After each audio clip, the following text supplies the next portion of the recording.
بسم الله الرحمن الرحیم. نن زموږ د طریقة العصریه د اول حصې سبق نمبر 189 دی. یو کم نوی یو سل یو کم نوی او الدرس السابع والاربعون یعنی وصل نمبر 10 کې تمرین دی. د تمرین نن دویم نمبر او څلورم نمبر سوال حل کو. د دې نه مخکې مونږ اول نمبر او دریم نمبر سوال حل کړو. نن به ان شاء الله دویم نمبر او څلورم نمبر سوال حل کو. په دویم نمبر سوال کې مونږ لرا کړي کمل د امر صيغه ده ته کامل کا ته پورا کا. الجمله جمله جمل چې دا د جملې جمع ده. الناقصه نامکمله ناتمام نیمګړی. ثم بیا ترجم هم د امر صيغه ده ته ترجمه وکړه ها د دې جملو ها د دې بالبشتونیه پښتو کې. نو دا زموږ سره د سوال را کړی دی. موږ له دا صرف البنت تلعبو دا به لیکلي. اوس په د دې تسنیه او جمع ته جوړی. ٹھیک شو جی دای مونږ لرا کړی دي. نو دې اړخته مولا تسنیه جوړ کړی دی خو مولا جمع جوړ کړی دي. نو وای البنت تلعب البنت جنۍ تلعب لوبې کوي. جنۍ یو ده نو تلعب صيغه ورله یو ده. اوس ګورئ البنتان تلعبان دو جنکۍ تلعبان لوبې کوي. دواړه لوبې کوي.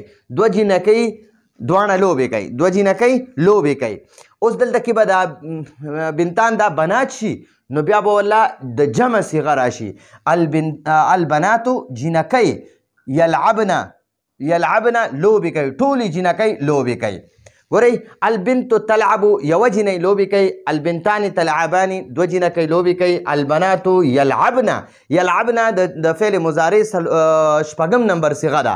یلعبن جمع مؤنث غائب صيغه ده. په دې کې هن ضمیر دی بنات ته راجع دی. ٹھیک شو. نو البنات یلعبن جنکۍ لوبې کوي. ټولې جنکۍ لوبې کوي. اوس دلته کې الطالبه تفهم العربیه. طالبه یو ده نو دا تفهم صيغه ورلا یو څلورمه صيغه استعمال شو د فعل مضارع واحد مؤنث غائب. الطالبه تفهم العربیه. یو طالب علم په عربی پوهیږي. اوس به دا طالبه مونږه تسنیه کو نو دا تفهمو به مولا تسنیه کو. نو الطالبتان دو طالب علمانی تفهمان العربیه. نو دا تفهمان تسنیه مؤنث غائب صيغه د فعل مضارع پنځم نمبر صيغه ده. نو ګورئ څلورم نمبر صيغه پنځم نمبر صيغه او شپږم نمبر صيغه به استعمالیږي. د څلورم نمبر صيغه به د یوې طالب علم لپاره استعمالیږي. پنځم نمبر د فعل مضارع صيغه به د دوو طالباتو له استعمالیږي او شپږم نمبر صيغه به ډیرو طالباتو لپاره استعمالیږي. الطالبتان تفهمان العربیه. الطالبتان دو جنکۍ تفهمان العربیه په عربی پوهیږي. الطالبات يفهمن کې هن ضمیر دی طالبات تراجع دی. الطالبات ټولې طالب علمانی يفهمن العربیه په عربی پوهیږي. الطالبات يفهمن العربیه ټولې طالب علمانی په عربی باندې پوهیږي. ٹھیک شو جی. مخکې اوس وی المرأة تصلي. المرأة یوه ښځه تصلي منځ کوي. نو ګورئ دا تصلي دا د فعل مضارع څلورمه صيغه ده واحد مؤنث غائب صيغه ده. نو ښځه یوه ده نو صيغه ورله 4 نمبر استعمال شوه. اوس په ښځې دوه شي نو صيغه به ورله 5 نمبر استعمالو او ښځې چې ډېرې شي نو بیا به ورله صيغه نمبر 5 استعمالو. نو المرأتان تصليان دو ښځې منځ کوي. المرأتان تصليان دو ښځې منځ کوي. النساء ګورئ د مرأه چې د مرأتون یوې ښځې ته وایي. مرأتان دوو ته وایي او بیا د مرأتون جمع نساء راځي. النساء ډېرې ښځې یصلین منځ کوي. نو دا یصلین چې دی دا د جمع مؤنث غائب صيغه ده. دا یصلین دا د جمع مؤنث غائب صيغه ده شپږم نمبر صيغه ده. ٹھیک شو جی. المعلمة تدرس دا د فعل مضارع څلورم نمبر صيغه ده. یوه استاذه درس کوي سبق خایي. یوه استاذه سبق خایي. المعلمتان دو استاذانې. نو چې اوس استاذانې دوه شوي نو صيغه ورله تسنیه استعمال شوه. تسنیه مؤنث پنځم نمبر صيغه. المعلمتان تدرسان دو استاذانې درس کوي یعنی سبق خایي. او اوس المعلمات یدرسن درس یدرس تدریس معنی دا سبق خودل. نو دلته کې بنات دا معلمات زیات شوي نو موږ به ورله صیغه 5 نمبر استعمالو. المعلمات یدرسنا ډېرې استادانې درس ښایي سبق ښایي. اوس ګورئ ورته انتې تکتبینا یوه جینۍ ده هغې ته زه وایم ته لیکل کې نو تکتبینا ته لیکل کې دوو ته چې وی تاسو لیکل کوئ نو تکتبانې تاسو دواړه لیکل کوئ او چې ډېرو ته وی تاسو لیکل کوئ نو تکتبنا نو دا تکتبینا چې دی دا د واحد مؤنث حاضر صیغه ده واحد مؤنث حاضر صیغه ده. د دې نه مخکې دا تدرسو تصلي تفهمو او تلعبو دا صیغې چې دي دا د واحد مؤنث غایب صیغې وي واحد مؤنث غایب صیغې وي دا 4 نمبر صیغه وه. او دا انت تکتبینا چې دی که نه انت تکتبینا دا تقریبا 12 نمبر صیغه ده 12 نمبر دا د واحد مؤنث حاضر صیغه ده 12 نمبر نه یو تقریبا 10 نمبر صیغه ده. ٹھیک شو. شپږم نمبر دا یدرسنا دی دا یکتبنا شپږم ده بیا اوم اتم نهم او 10 نمبر چې دی دا تکتبینا دی تکتبینا تکتبانی تکتبنا تکتبینا تکتبانی تکتبنا. نو انت تکتبینا ته یوه جینۍ یا ته یوه ښځه لیکل کې یوې ښځه چې وي نو هغې ته به تکتبینا چې کله 2 ښځې مخې ته دې ناستې وي هغې ته به تکتبانې او چې کله ډېرې ناستې وي هغې ته به تکتبنا تاسو ټولې لیکل کوئ. نو انت تکتبینا ته لیکل کې ته یوه ښځه لیکل کې. اوس 2 جینکۍ دي نو هغې ته به وایي چې تاسو مخې ته دې ناستې دي حاضرې دي نو ته به هغې ته څنګه وایي چې یاره تاسو لیکل کوئ نو هغې ته به انتما تکتبانې تاسو دواړه لیکل کوئ. اوس ښځې ډېرې شوې مخې ته دې ناستې دي حاضرې دي موجودې دي نو هغې ته به وایي انتن تاسو ټولې تکتبنه لیکل کوئ. نو دا تکتبنه چې دی دا 12 نمبر صیغه ده تکتبانې دا 11 نمبر ده او تکتبینا دا 10 نمبر صیغه ده. دا د واحد مؤنث حاضر تکتبانې تسنیه مؤنث حاضر او تکتبنا جمع مؤنث حاضر. د غایبو دپاره راځي یکتبنا دغه شان دی یدرسنا یصلینا یفهمنا یلعبنا دا د جمع مؤنث غایب صیغې دي. او کله چې دی تدرسنا تصلینا تفهمنا تلعبنا نو دا به بیا د واحد دا د جمع مؤنث حاضر صیغې شي. اوس دلته کې چې شروع کې یا وي اخره کې نون وي نون مفتوح وي نو دا د جمع مؤنث غایب صیغه ده. ٹھیک شوه. او دلته کې دا تکتبنا چې دا جمع مؤنث حاضر صیغه ده. اوس دلته کې ګورئ الفتاة صالحة فتات دا جینۍ ته وایي الفتاة صالحة یوه جینۍ نیکه ده نو اوس به دا فتات تسنیه کیږي نو دا صالحتانې به م ورله تسنیه کیږي. الفتاتانې 2 جینکۍ صالحتانې نیکانې دي. اوس به جمع راځي الفتیاتو ډېرې جینکۍ صالحات نیکانې دي. اوس جمع راځي المرأة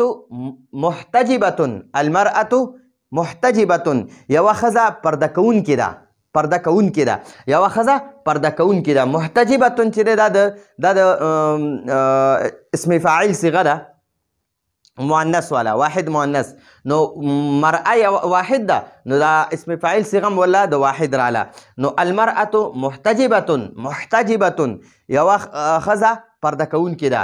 اوس به د مرأتان دوشي نو محتجبتان به ولا دوشي تسنیه بشي.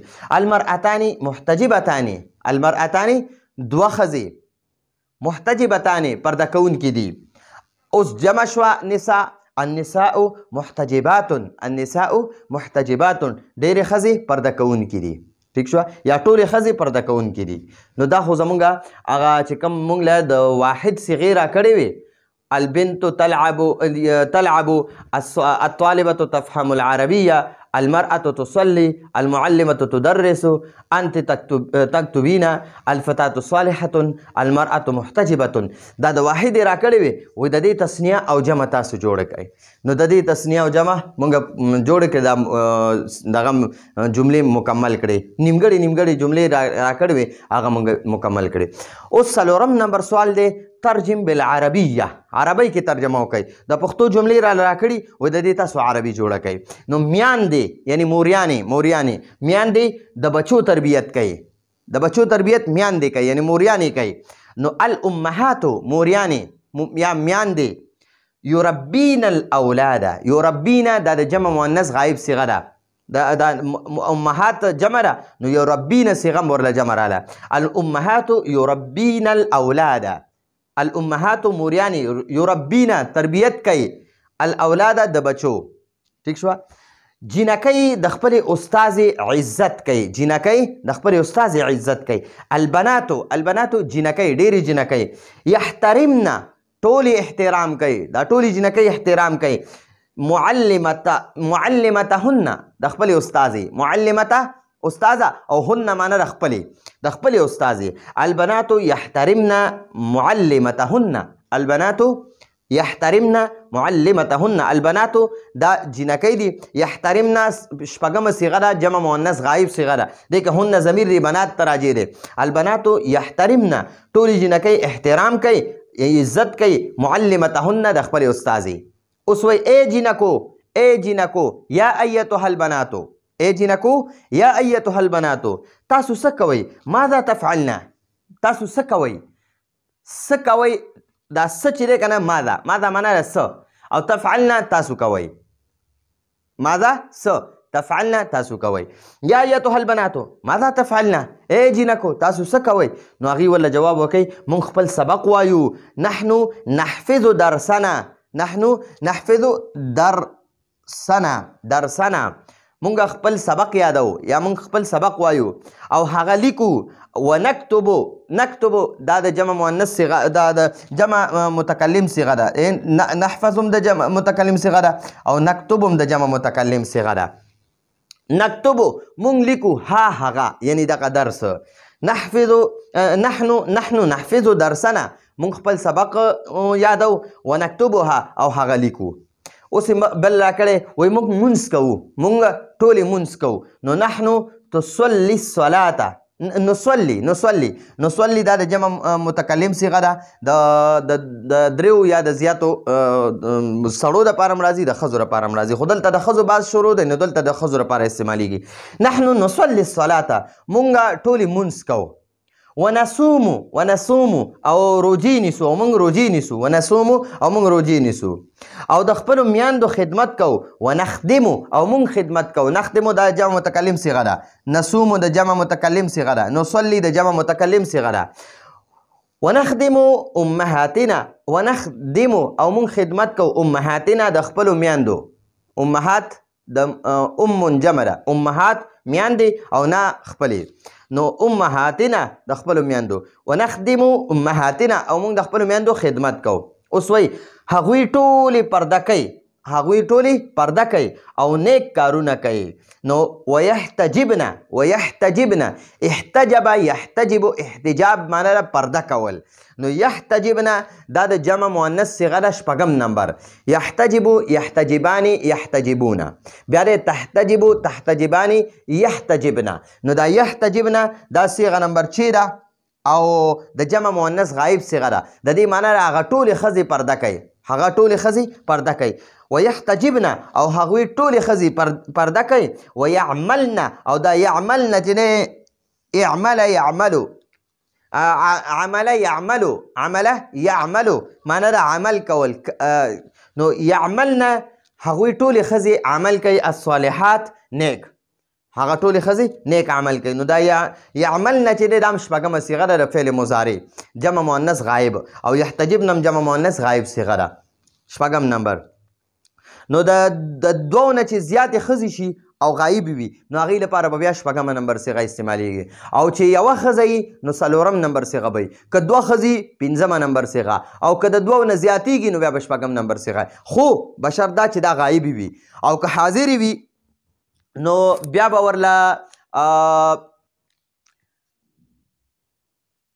لسمه نمبر صیغه به د یوې ښځې لپاره راځي چې حاضرې مخې ته دې ناستې تکتبینا یا تکتبینا دغه تکتبینا شوه تصلینا شوه دغه شانتې صیغې چې دی دا به د واحد مؤنث حاضر صیغه وي او 11 نمبر به د دوو ښځو ته دپاره استعمالیږي چې کله د مخې ته ناستې وي او 12 نمبر صیغه به د دوو نه زیاتو ښځو لپاره استعمالیږي چې کله د مخې ته ډېرې ښځې ناستې وي که یوه ښځه د مخې ته ناستې هغې څخه خبرې کوي نو هغې دپاره به 10 نمبر صیغه استعمالوي که دوه ښځې د مخې ته ناستې 11 نمبر او که ډېرې ښځې د مخې ته ناستې هغې څخه خبرې کوي نو بیا به ورله 10 نمبر صیغه 12 نمبر صیغه استعمالوي ٹھیک شو او که یوه غایبه ښځه یي د هغې تذکره کوي نو بیا به ورله 4مه صیغه دوو غایبو ښځو لپاره 5مه صیغه او د زیاتو غایبو ښځو لپاره 6مه صیغه به استعمالیږي ټیک شو جي دا موږ پوره بحث وکړو نو دا زموږ د 39 نمبر درس پوره مکمل درس هم ختم شو تمرینونه هم ختم شو دوه سبقونو کې موږ د دې تمرین حل کو نو راتلونکي درس پر اجازت غواړو هذا هو المرام والله اعلم بحقیقة الكلام